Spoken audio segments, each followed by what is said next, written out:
be willing to discuss expansion into new markets, that sort of thing.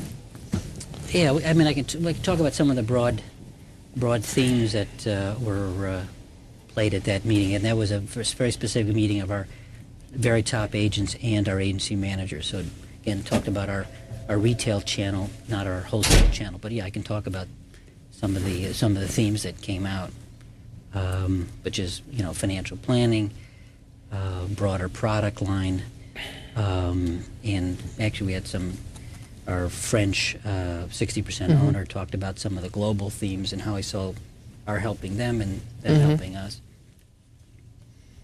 So would you prefer to start out with sort of the consumer angle? I mean, for whom these products are appropriate? What do you take more than that and you edit it, or do you? No, we don't edit it. We just sort of put a 10-minute block on the system. I see. So yeah. people who would call us up, investors, analysts, and stuff like that. Yeah. Sit in my coat, or? If you could button up your coat, All that right. would be okay. All right. Just the wire intact. Yeah, that.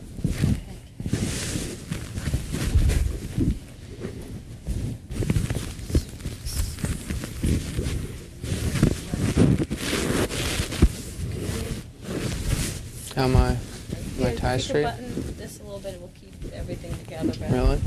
Okay. If not, that's We okay. can do it. You're on camera too? Yep.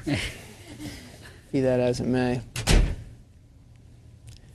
Yeah, we don't typically use makeup and stuff like that for this kind of thing because it just comes through the Bloomberg for the most part, on the multimedia mode, and it's. I mean, the picture quality is good certainly, but it's different from a TV picture, obviously. It's a little bit grainier, and it's still. Yeah. At least for now. Limits of the intranet and all that. Okay, Ted? Yeah. Ready. You want to stand by for a cue? Yeah, can we rehearse it once? Just. Sure. Okay, let me just try it a couple times, make sure I get everything right. For the Bloomberg Forum in New York, I'm Ted Hampton. Joining me today is Jerry Golden. He's an executive vice president at Equitable Companies. Is that what you'd prefer me to say? Equitable Companies rather than something at Equitable Companies. Equitable Life. Yeah? Okay. Okay. Okay, Equitable Life Assurance Society. Equitable Life. Okay. Okay, EVP. And should I say it's a subsidiary of Equitable Companies? No, I just think Yeah. Okay, so the question is for his investors. You want to say which is the publicly traded company? Right. Yeah. Okay. I'm going to try it one more time. For the Bloomberg Forum in New York, I'm Ted Hampton. Joining me today is Jerry Golden. He's an executive vice president at Equitable Life, a unit of Equitable Companies. Jerry, thanks very much for joining me. Thanks, Ted, for having me here. Good. All right. I guess we're ready, unless you want to. And I'm going to look at you as opposed to the camera. I don't know. he looks at you, Ted. Yeah. Okay. If you can tolerate it. All right. Okay. Okay. I guess we're ready. For the Bloomberg Forum in New York, I'm Ted Hampton. Joining me today is Jerry Golden. He's an executive vice president at Equitable Life, a unit of Equitable Companies. Jerry, thanks very much for joining me. Thanks, Ted. You're a leading innovator in the field of variable annuities, and sales in the industry rose 44% in 1996, but just 18% in last year. Is there a slowdown there, and if so, what's causing it? I don't think so. I think the long-term trend in variable annuities is a 15 to 30% compound growth rate for at least the next 4 or 5 years. So 18% is the lower end of the range, but it's still within that 15 to 30% compound rate of growth. What are the demographic and other perhaps societal factors that are driving the increased demand for variable annuities across the country? Well, I think first, individuals no longer can count on government or their employers to be the source of their pension or their retirement security.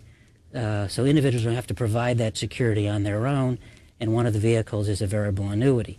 You combine that with the baby boomers coming of age, you have the need for these individuals to rely on their own assets they can accumulate, and a variable annuity as a self-completing retirement program is a perfect fit to that market.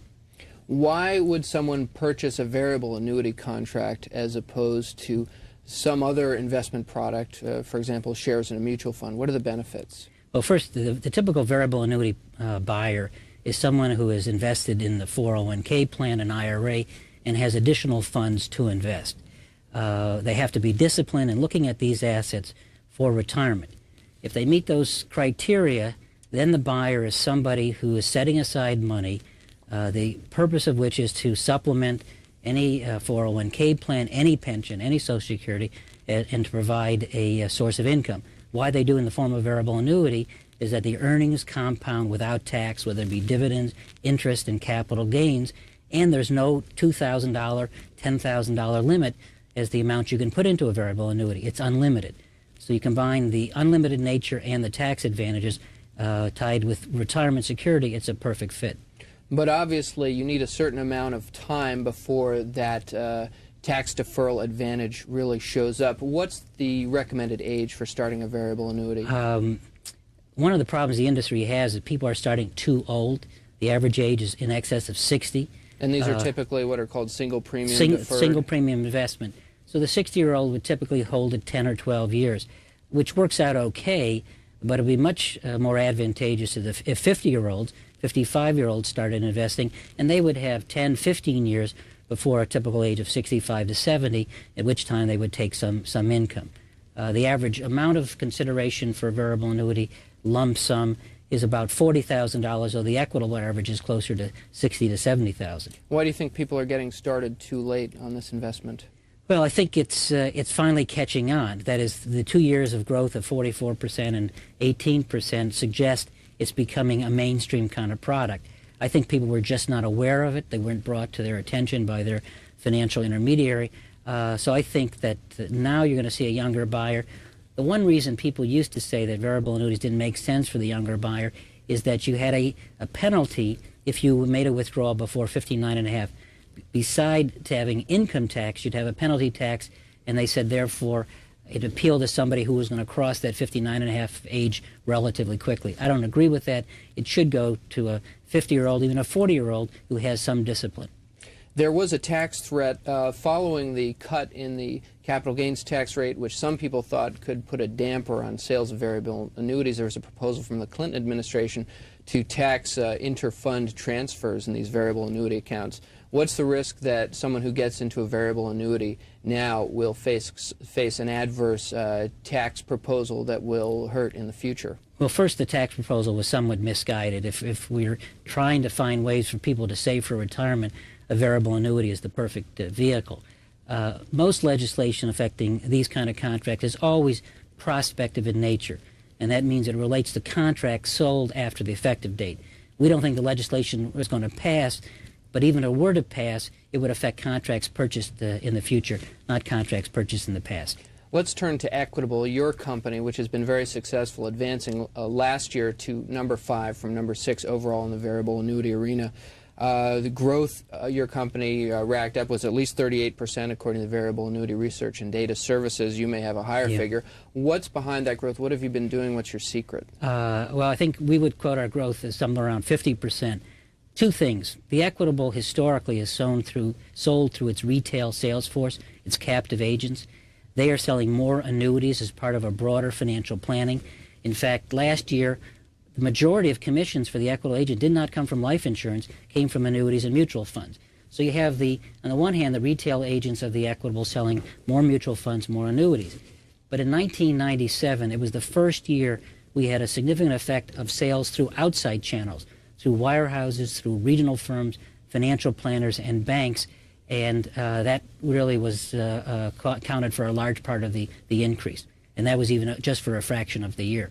Do you expect to be widening that network, that distribution network, this year, and are you going to be making any announcements on that score? Well, last year, for example, we started the year with one wirehouse, one major wirehouse. We added a second. First was Payne Weber. We added a second, Merrill Lynch, in August. Next month, we hope to add a third major wirehouse. And each time they come on, they produce a significant increase. This year, we have a particular focus on the bank channel, financial institutions. We had a few major money center banks last year. We've got some growth in that area. and that we're adding all the time of the independent financial planning firms. So not only are we getting more sales from the same outlets, we're adding outlets all the time. So how much do you think your growth in sales will persist at the kinds of rates that we've seen, for example, in 1997? I don't think we can continue at 50% a year for the next 4 or 5 years in terms of our planning period. But we're looking in general terms of our annuity base over the next 3 to 4 years to double, which would translate to somewhere around 20% per year growth in our annuity business. We think that's reasonably conservative because it'll come both from our own agents, our captive agents, as well as from our outside channels. Obviously, variable annuities, these tax-deferred retirement saving vehicles, are not the only service that Equitable offers and not the only one that you oversee.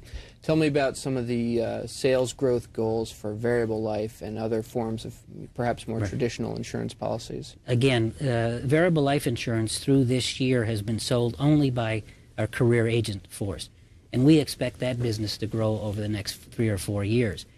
This year, later in the year, we're going to be offering variable life insurance through our outside channels. So again, we'll get a pickup in activity. Even though the insurance industry as a whole, life insurance industry, is flat, the only growth market is variable life insurance. It'll probably cross a 30% market share. And so the Equitable, which writes 90% of his life insurance as variable life insurance, is participating in a growing market. We also believe, and it may not happen this year, next year, but it's going to happen in the future. We've talked about deferred annuities. A big growth area will be income annuities. Those people who have large sums of money and want to manage that income for the rest of their lives. We're also looking in the Equitable sells mutual funds. We're looking at the Equitable creating its own brand of mutual funds. And we're looking at filling the entire life cycle of products that the Equitable would manufacture. Would you be able to do that without cannibalizing your alliance unit sales? No, we don't think so. I think that I mean, you don't think it would? No, we don't think so. I think that and we have to look very hard because there are 8,000 mutual funds. What do we need 8,001?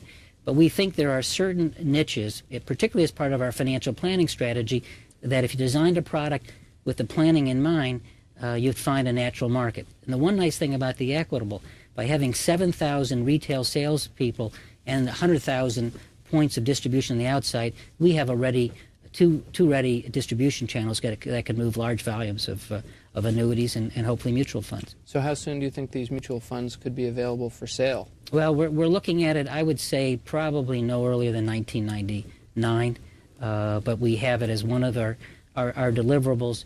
And the important thing is it'll be done as part of a total product set: variable life insurance, variable annuities, mutual funds, and income annuities. Would they be managed by Alliance? Probably. I mean, we'll look at them as a sub-advisor, but we're looking at what is the niche that we can fill in the mutual fund business, particularly as part of our financial planning strategy. Unfortunately, we're running out of time, so we'll have to wrap it up, but I want to thank you for joining me on the Bloomberg Forum. I'm Ted Hampton of Bloomberg News, and I've been speaking with Jerry Golden. He's an Executive Vice President of Equitable Life, a unit of Equitable Companies here in New York. Thank you.